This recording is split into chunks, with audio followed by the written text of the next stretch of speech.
ایوار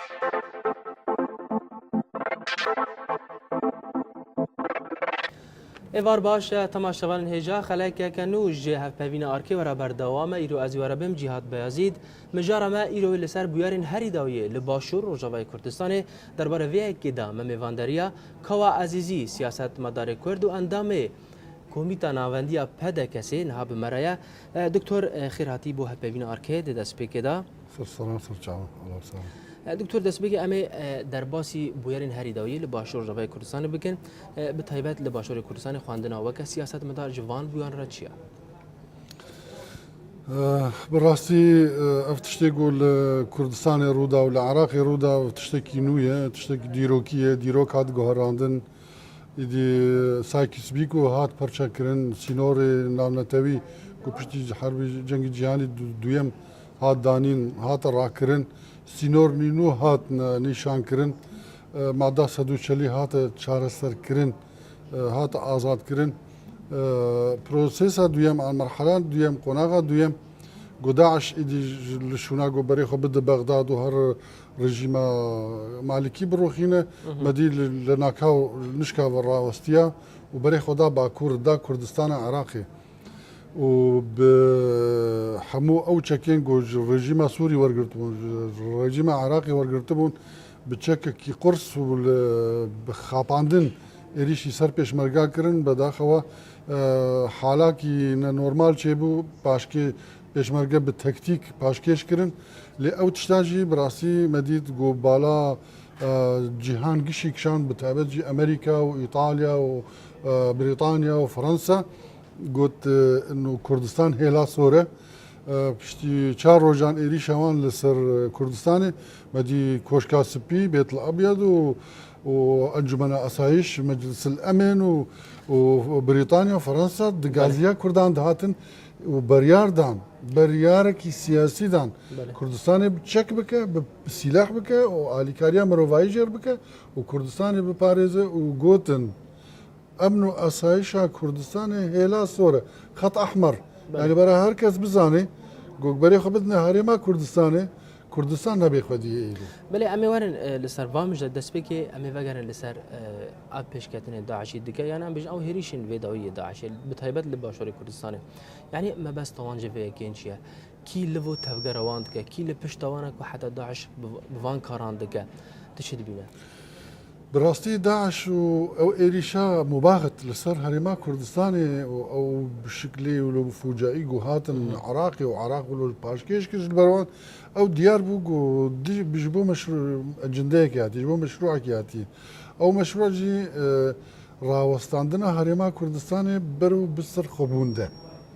يعني اما وك سياسيه كي خندنا مجفي ايريشا داعش او انه كردار بيجي اگر جو ايوا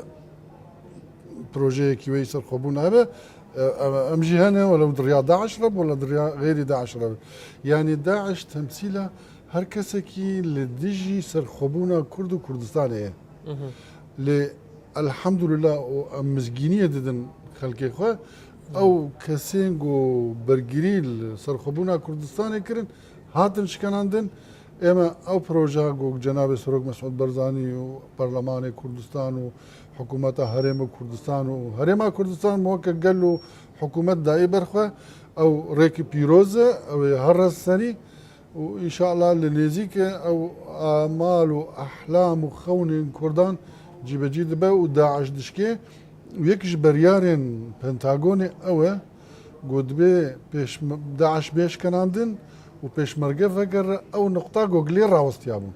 وافجي مسكينيه كي خيري قال لك مازن بو حمو دوستو هوالو وكردمي بله او تبع ساهن آلية كن آلية هرمي يعني ناف دولتين يكو داعش تحركين بتهيبتي بشي دركتنا عم بيجي مذاكرة استقلال يعني الريفراندوم اكو هاتي راغاندن جالي جناب سرو او آلية كينا كو حتى تفقري دكان كو نهلن تشتك وسط شيبا والله خوشني المرة فلان وفلان ايما بين هر دجمنكي كرد هر دجمنكي لدج ازاديا كرد جوج راوست يعني هلبت هرمينه وهلبت جي اون ايجو داعش تمويل دكن اون ايجو مجال داعش قولوا بيزبه اون ايجو داعش بتشك دكن ببردكن وبترولا خد دنوان وتانكي خد دنوان ايدي ديارن كينا ابانا لێ ئەو داعش بە هاوڕە هاتن شکەناندن لە بن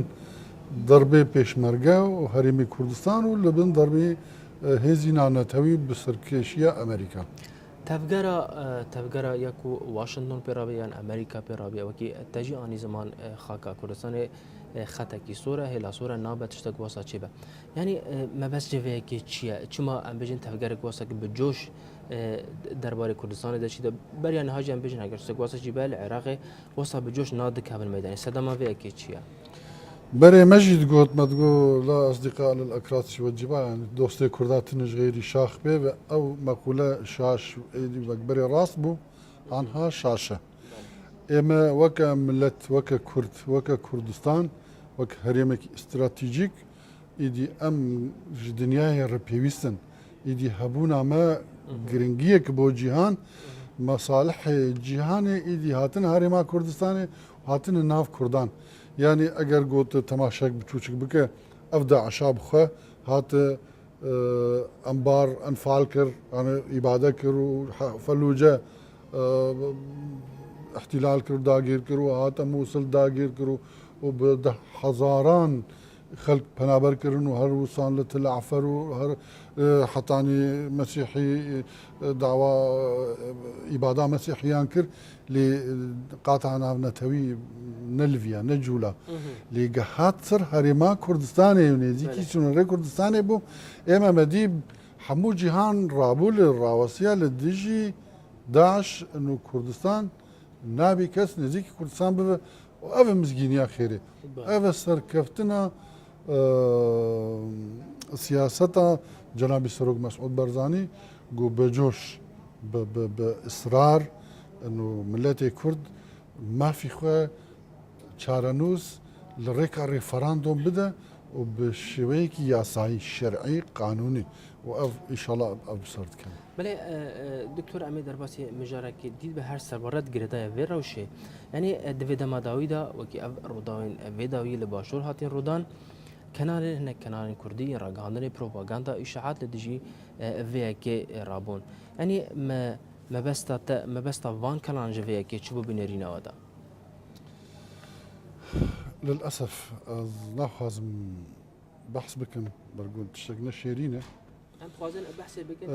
ليه بداخوا يعني هناك تلفزيوني كردي هنا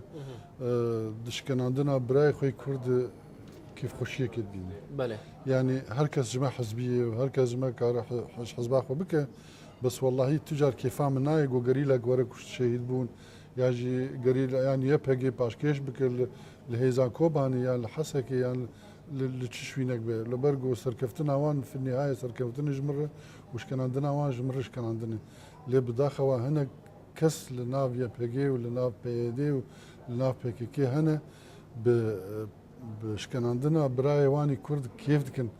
نابيجم حمو نابيجم قش لأواني جو كارن سياسة عوام بوجهين بريفا بفن او تشتكي جيمة خابنية براسي سدما في هالمطة راجعان الدنيا هاتي شيء سدما في كي شيء دكتور والله اف شعفنا باربون بأذكارن بيجم أذكارن بيجم او بروجاوان جو لديجي فكرة قومي لديجي فكرة دولة بونا كردي جو راوستيان ودراجي عندنا دراجي عندنا بيشر مفدي او انا ديت جو او شكست انه بالعكس او تشتيقوا جنابي سروك وهريما كردستاني وبرلماني كردستاني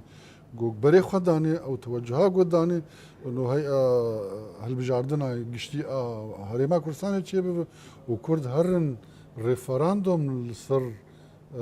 رايا خبد لسر ما في خو شارانوسي كرد او بسركت او وكبو شكن عندنا مشروع ايواني نتهوي بله از فيد بيجم واز كارم بيجم انه براستي او جي فاشلن او ايدي شيوان جي دلي كردان خوش كر وجوانا جي دلي هر كسي ولاد باريس وخدي ناموس وشرف والله كردك بشكي تجارس كيف ناكم بله يعني دفي قناغيدا تشجي كردان تخواستن بتهيبتي في قناغه هستيار دوكي امزانن دجمني كردايا يعني كرد بيويستا تشبجن دكتور والله تشكي ببرسو منطقي يعني منطقي يدي يعني كرد خلافات ما هبن ام هفدو رخنا بكن جوا مهفدو بيش دو بين باشا لإيرو يغريزيا صفي كردي تخستن يكيتيا بله. كردان تخستن يعني او يكيتيا ما جو خلافه كيماي سياسي ايديولوجيا لسر مسألة خينا توي صار مسألة أمن وأسهيشان توا كرد بهم يكبن بله بيقوم يكبن يعني برقي موجودا بين أحزابين موجودا بين رخنا اللامة هذا شيء نورمال وخوش وشيرينه لأم دجمناتيها بكن أو تشكي دي نابي إيدو يكريزيا كردان تخوستن إيدي إما والروج عواي كردستاني ما أنجمنا نشتمانية أنجمنا روج عواي قال لي كردستانية قرق تفاهمك هبه إيدي أم بيجن PDK و YNK و KJK هنا دبيج صار أصلي هرمي كردستاني جي إدي تفاهمك هبه إدي أف شر بلاش أف تشتين الشيرين هفدو خراب بكن هفدو بيس بكن قرق نمينا قرق كرد بيك دنجي باك هانا بدا او مشاكلها بدا ما شعر سرها بكن ام نزيكي هفدو ببين في النهايه براي هفدون ام دليه قشتي دنا اگو قشتي شو خارم قشت شنو اخبار تايبت في فتره ان هذا ايرو بنقها اساسي دولتي ام داتين بله يعني تشي گمان دکاجی ورشی وکی دویدا ما داویجی جی گله کانادا کبن لبرين شر جرلا وبيشمرجة ملي هبدا شر دجمن دكان يعني دباكو ببس هدمك ويكريزيا كردابل دار خصن تشتك وصايا تشوفوا ما عندك اجي روشي براستي من اختي ادبيزم يبهجا دتش علي بيشمرجة شردك تلعب فرو تلكوتشر ويبهجا هاتنا علي كاريا بيشمرجات كن جي كيف خشيه يجمر قال لك كيف خشم وأزهي في دارم أو بذا سببك ولو روحيا أمنيزيك يهدو بنو يبهجا وهبهجا وقريلا وبيشمرجا يكن أف شرفاني كردستان يعني أف جيانا خوش بو كردستان ددن نجبو حزبيات عمن وجبو مصلحة مني شخصي وبجبو مصلحة بيكي وإيدي ددن أف شرفان أف رحي كرد وكردستان يعني بيجو أفانا جمرة ببن ميناك جمرة ببن الرموز جو أمجي يكريزي وكافي نيزيك بون جهافر أم بكن وأف برايا من تشتكي باش بو وأب هيفينا تشابر دوام بي باشا دكتور أمي ناوبرك بدون أمي جارك دين هابينا خبر دوامك ناوبرك وأم فدقرن تماشا غلنا هيجا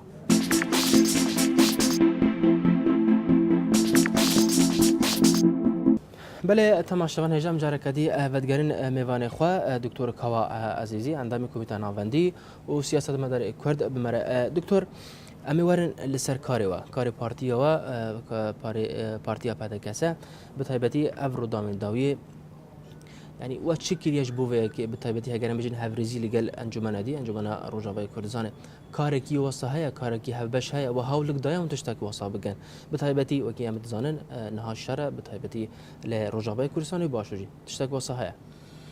والله ما وك بارتي ديمقراطي كردستان سوريا كم تشتغل باما أو جو أم أنجمنا اجتماعية كردي سوري بباريزن وبخنا كارده أو بيت تفعيل وتنشيط وام هول دنج بوفينا وام كاري انجمنا اجتماعيه كردي بصر بخينا بله وعليك دي اما دعوتك لانجمنا روجاواي قال لي كردستان ايدي سياسته خو بغوره دام بيدان بغير خو بك شراكتي قبول بك يعني اما براستي مشكلات اورتام مو انجمنا اجتماعيه قال لي روجاواي كردستان يعني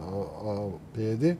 او شراكتي قبولناك بله ايه برامبر خو قبولناك خو تنيد بينه يعني بس خو باشغوت تشخرد بينه يعني ولو بس الخدمه ويدا بالبندستي ويدا او تبينه اما اختيغو ام خوازن يكريزي اللي قال روجا فاي قال لك كردستان بكن يعني قال بي بكن قام بهم شركه برياره شربن شركه برياره اشتيبن حمو اداره روجا فاي كردستان و جرينج دنا مدى اما سياستها ما كانت وناتن بله اما ام كردستان سوري وكبشكيش بشي كردستاني شار برچنه اما برچاكي سركيد بينن وام ما في كرد هيك إدارة كي فدرال سوريا كي فدرال هبه هريمة كي كردي سوري دروج عواي كردستان ده فخلافات موان قال لك جدينه اما عادي ناف حزب ده گو همو خلکی روج آوای کردستانی به هیویکی گلک مزن البندی وی حزبی بون لی للأسف الشديد بالداخل أبي حزبي برولا خورانه بو بشتي گوبویک ایدی پاشکش بو پاشکش کر ایدی مهامی خوب سرنانی ولو مزانن گو ایریشه کی کی تو ما تبارد که دکتور گو به ارکی خورانه به اثر کرداتیا به پارتیا هلبت سر كردايت يا في بارتي مذنبه لا قواعد بالعكس قواعدني مخلص وقواعدني شريف وقواعدني ولاد باريس وجان فيدانا للاسف الشديد اف قياده في حزبي قياده كيف روج بالروج فشلاق ودي يعني كرن اما براسيد بيجي جو تشم مشاكل ما يدندري في حزبي دابا بزوترين كات ام شعر سر بكن ام تفعيله بارتي خو بكن تفعيله منظماتي خو بكن تفعيله كاري خو بكن نبس اما جو خلق البندي ما عالمي كديج البندي ما انجمنا نجتماعيه كردي بخل البندي ما جو ام كاربن رولا كيف فعال بالليزن يعني قصد بيجم جو افكار نبه قياده بارتي ديمقراطي كردستان سوريا اللي بيش تاريخي والبيش حوالي خو ود محكمه دبه بله ام بواجبه خورانه بون او کاری گوجماتی خواستن منه کریه لی وقت در باس نبوی و این مجال ہے او هانا که دیدم گازیه که بانگوازه که دیدم حوالی خو گو هر کس برخوه کاری وی حزبی بسر او کار اتباحثت که يكون تبجي بيرانا بو او کار چیه یعنی ام بجن پلانک هبو جبجی نکرنا يعني هول هبون خدانا باش تكاري بهتر زلال بك بهتر زلال بكم وحدة تنظيمية تبليكرنا حزب خطط طريقة خوهب بيشكيشيا شارع بك داخوازية خلق هنا خلنا الرازية جبهدين الرازية شارعنا الرازية جيانا خونا الرازية جي سياسة هاينا الرازية جير مجو دومانه باشا روجا روج افاي كردستاني ندياره كيف حزب شتكه بله كيف حزب تشكر يجبو في خلكي يعني ن بنزين ن مازوت ن كهرباء ن نان ن امن ن استقرار تجنيد اجباري خلكي دكي وظلم زوري الخلكي دكي خلكي دغري خلكي كوجي خلكي حبسه او تشي يوكم معارضه كاري خوك بله يعني جوج استرسيام يا بيز استقاله خوبتم يا ازروني غيري من برادر كيف اگه اموک حزب نکار بر رولا خرابن از نه مزاوده سر حوالی خوی هندرد که من هندر بمه من هر تمشي قوتي وقتی گو پیوستیا من ها بگو از وگر ملات از الولاد جی فان قوت دی خو بکم و براستیجی حوالی من جمع چیتر زن روش شوایه لی لوینک لازم لقاندنک لازم اشتیانه يعني گو پیده صد جمع گرتن يعني بالدنيا خرابه ما بكون جنوي ما بكون يعني دي بيت ترسنا مينه يعني يا بهدي تخ فرد كري سر من اصلا خوازم بس او شي وازق اصلا خوازم بشكل كي اشتيانا زي دركم شارعي تهات كهرباء ابو كهرباء نما تهات ارزاق ابو ارزاق نما تهات خير وخشي ابو تهات خير وخشي بري تامنوا اصايشان من بري تدي ازشتنا ما